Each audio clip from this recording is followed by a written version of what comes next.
नमस्कार, स्वागत है आप सबका राजनीति के इस अखाड़े में। मेरा नाम है अजय सेतिया। मित्रों, अरविंद केजरीवाल की जमानत का फैसला 5 सितंबर को होना है।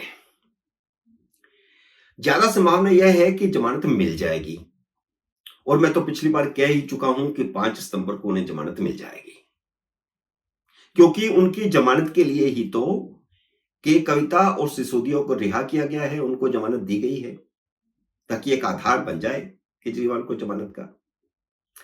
जस्टिस संजीव खन्ना और जस्टिस दीपांकर दत्ता ने कुछ शर्तों के साथ ईडी वाले मामले में केजरीवाल को जमानत दी थी और वही शर्तें केजरीवाल के जी का जंजाल बनी हुई हैं और जमानत मिल जाए तो भी उनके जी का जंजाल बनी रहेगी। उसकी चर्चा हम आगे चल के बाद में करते हैं। और वह जमानत के बावजूद भी इसलिए नहीं छूट पाए थे क्योंकि सीबीआई वाले मामले में जमानत नहीं मिली थी। सिसोदिया और के कविता के मामले में एक साथ दोनों मामलों में जमानत की याचिका लगाई गई थी। अब देखिए, यह खेल तो सिंघवी ने किया। केजरीवाल के लिए जमानत के लिए जितनी तारीखें पड़ेंगी उतने पैसे मिलेंगे और केजरीवाल इस बीच जो है सुर्खियों में भी बने रहेंगे, तो केजरीवाल को भी फायदा और सिंघवी को भी आर्थिक फायदा। और वो पहले राज्यसभा का लालच था, वह तो उनका राज्यसभा का तो पूरा हो गया। कांग्रेस ही उनको तेलंगाना से ले आई है, तो वह अल्प अवधि के लिए से ही भले, लेकिन वह राज्यसभा में पहुंच गए हैं। के कविता की जमानत देते हुए दोनों जजों ने जिस तरह हाईकोर्ट की जज को फटकारा था, उससे हाईकोर्ट के जजों में काफी नाराजगी है। वैसे हाईकोर्ट के फैसलों को सुप्रीम कोर्ट में चुनौती दी ही जाती है। कुछ मामलों में सुप्रीम कोर्ट हाईकोर्ट के फैसले को बरकरार रखती है और कुछ मामलों में हाईकोर्ट का फैसला उलट देती है, उसके खिलाफ फैसला दे देती है। लेकिन सुप्रीम कोर्ट के जज हाई कोर्ट की जजों की आलोचना नहीं करते। फैसला भले ही हाई कोर्ट ने जो दिया है उसके उलट दे दें, लेकिन हाई कोर्ट के जज के खिलाफ टिप्पणी की परंपरा नहीं है, क्योंकि इस मामले में सुप्रीम कोर्ट के जज ने हाई कोर्ट की जज की आलोचना की है। इसलिए हाई कोर्ट की एक अन्य जज ने इसी शराब घोटाले में 3 अन्य आरोपियों की जमानत पर फैसला रोक लिया है। सुनवाई पूरी कर ली, लेकिन फैसला नहीं दिया। शुक्रवार को हाई कोर्ट ने अमित अरोड़ा और विजय नायर की जमानत रोक ली।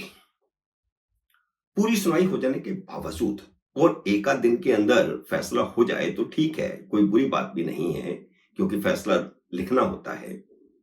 लेकिन इन दोनों ही ये जो लोग हैं, विजय नायर और अमित अरोड़ा, दोनों ही अरविंद केजरीवाल के बहुत करीबी हैं। एक साउथ से उगाही करता था और दूसरा पंजाब से जुगाड़ करता था। इसके अलावा समीर महेंद्रू की जमानत याचिका पर भी सुनवाई हो चुकी है। जज ने कहा है कि वे 8-10 दिन में फैसला सुनाएंगी। इसलिए थोड़ी सी क्यूरियोसिटी पैदा होती है कि 8-10 दिन बाद क्यों, 1-2 दिन में भी फैसला सुनाया जा सकता है, आराम से सुनाया जा सकता है, कल भी सुनाया जा सकता था। लिखना है फैसला तो 1 दिन काफी है। सवाल है कि 8-10 दिन बाद क्यों? 8-10 दिन बाद का मतलब है 7 सितंबर के बाद।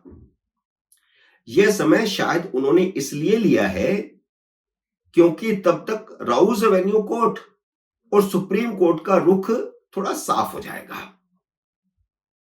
राउज एवेन्यू कोर्ट मंगलवार को 3 सितंबर को केजरीवाल के खिलाफ दायर चार्जशीट का संज्ञान लेगी और गुरुवार 5 सितंबर को सुप्रीम कोर्ट में केजरीवाल की जमानत याचिका पर सुनवाई होगी।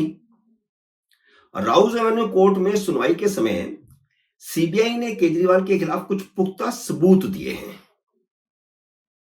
के कविता के मामले में ईडी कोर्ट में सबूत पेश नहीं कर पाई और सिसोदिया के मामले में लंबा समय जेल में रहने का कारण बना जमानत का।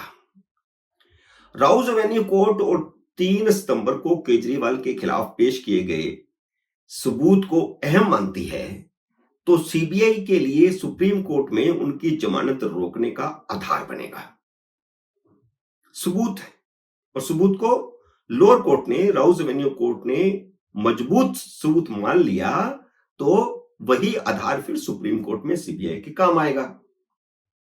केजरीवाल के खिलाफ सबूत रख देने के बाद उन पर के कविता को जमानत का आधार लागू नहीं होगा, और ज्यादा समय तक जेल में रहने वाला सिसोदिया की जमानत का आधार भी लागू नहीं होगा, क्योंकि सिसोदिया 17 महीने तक जेल में रहे थे, केजरीवाल को तो अभी 5 महीने हुए हैं। इसलिए मैंने कहा कि काफी कुछ मंगलवार को तय होगा कि गुरुवार को उन्हें जमानत मिलती है या रुकावट पैदा हो जाती है। अगर उन्हें जमानत मिलती है तो रिहा होकर भी वह मुख्यमंत्री की तरह काम नहीं कर पाएंगे, क्योंकि ईडी मामले की जमानत में 5 शर्तें लगी हुई हैं, और 5 शर्तों में एक शर्त यह भी है कि वह मुख्यमंत्री की तरह काम नहीं कर सकते, सचिवालय ही नहीं जा सकते। मजबूर मुख्यमंत्री जिसकी सारी ताकत छीन ली गई हो। लेकिन सिसोदिया पर ऐसी कोई शर्त लागू नहीं है, इसलिए सिसोदिया के फिर से उप मुख्यमंत्री बनने और सारी ताकत का केजरीवाल के बिहाफ पर इस्तेमाल करने के चांस बनते हैं, क्योंकि केजरीवाल इस्तीफा देकर उन्हें मुख्यमंत्री तो नहीं बनाएंगे। अगर केजरीवाल को जमानत मिल गई तो फिर विजय नायर, अमित अरोड़ा और समीर महेंद्रू को भी जमानत मिल जाएगी 7 तारीख के बाद कभी भी। हाईकोर्ट की जज जस्टिस कृष्णा ने अमित अरोड़ा की अंतरिम जमानत तब तक बढ़ा दी है जब तक उनकी रेगुलर जमानत का फैसला नहीं होता। इससे भी लगता है कि हाई कोर्ट की जज केजरीवाल पर सुप्रीम कोर्ट के फैसले का इंतजार कर रही हैं, इसीलिए उन्होंने कहा है कि वह जमानत का फैसला 8-10 दिन बाद सुनाएगी। मित्रों, उम्मीद है मेरा ये वीडियो आपको पसंद आया होगा। ऐसे लाइक और शेयर कीजिए। अगर आपने मेरे यूट्यूब चैनल को अब तक सब्सक्राइब नहीं किया तो कृपया सब्सक्राइब करके अपना आशीर्वाद दीजिए। जल्दी मिलते हैं अगले वीडियो में किसी अन्य विषय के साथ। तब तक नमस्कार।